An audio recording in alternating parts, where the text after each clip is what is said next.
In order to be a convincing melody player and improviser on the guitar, you need to learn the fingerboard, which is a daunting task. And the best way to learn the fingerboard is to learn scales, particularly your major scales, which are the most basic and important scale shape and the scale that all other scales are built off of. My favorite way of doing this is to base scale shapes off of chord shapes. One way of doing this is a process that's known as caged, which is simply an acronym that means C, A, G, E, and D, the 5 most basic chord shapes on the guitar. Each of these basic chord shapes can produce a scale shape simply by filling in the additional notes. Watch. We can build a C major scale off of the open C major chord shape. This is the scale that classical guitarists tend to learn first.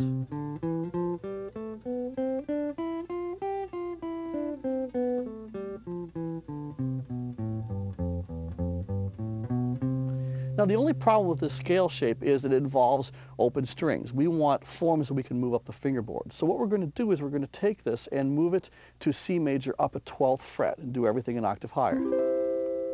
Now we get to finger all the notes.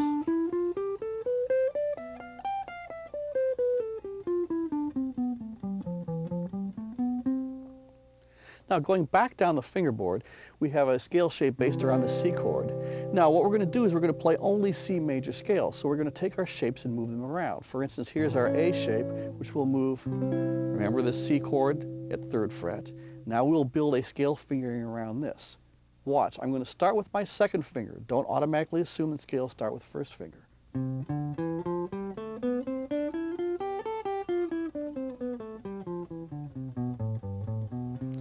Now in a perfect world, all the notes that we would want to play in a scale would fall nicely in a 4-fret range, but you're going to find that a few of the notes will fall on either side.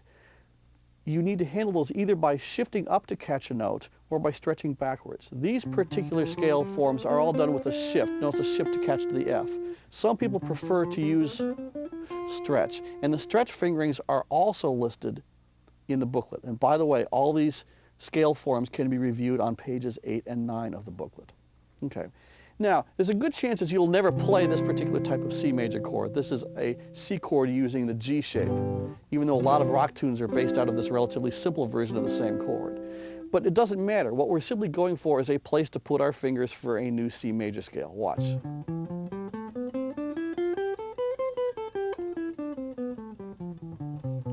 We end up with a C major scale in 5th position, and 5th position simply refers to the location of the index finger at this point on the 5th fret.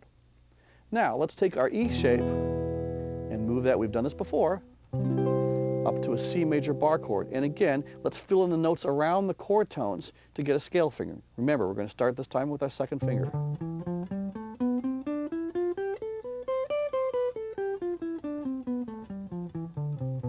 This may be the most common major scale fingering on the guitar, and I tend to refer to any scale fingering that starts with a 6-string root as being home position. It's probably the one that is the fingerings that are the most commonly used. The D shape is a little bit tricky. We'll play D in open position because D is a 4th-string root. Now if I were to move that up to a C shape here, there's a C chord with a D shape.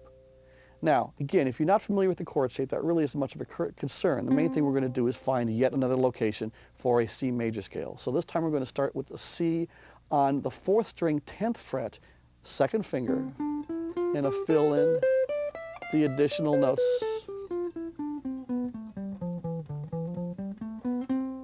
for C major scale. Now if you do this, what you end up with is 5 major scale fingerings that cover C major tonality on the entire fingerboard. We have now covered everything everywhere. This gives us a basic place to start in terms of learning all our scales. In terms of practicing these scales, there are 2 different ways, well at least 2 different ways of doing it. One of my favorite ways to do it is to take any particular fingering and simply repeat up in half steps, just like you're practicing the bar chords. The advantage of this particular way of doing it is it allows you to repeat a physical movement and a particular visual image again and again and again. Once you've done that with all 5 shapes, go back through and go by scales. Instead of doing all your C scales, try doing all your G scales or all your F scales, and go through all the scales. Once you've done that, you will have covered all the scales in all the available positions. Don't forget to also practice your upper frets to get the hang of playing with the smaller fret combinations of the upper part of the fingerboard. Once you've done this, you've laid the groundwork for developing a truly comprehensive understanding of scales and tonality on the fretboard of the guitar.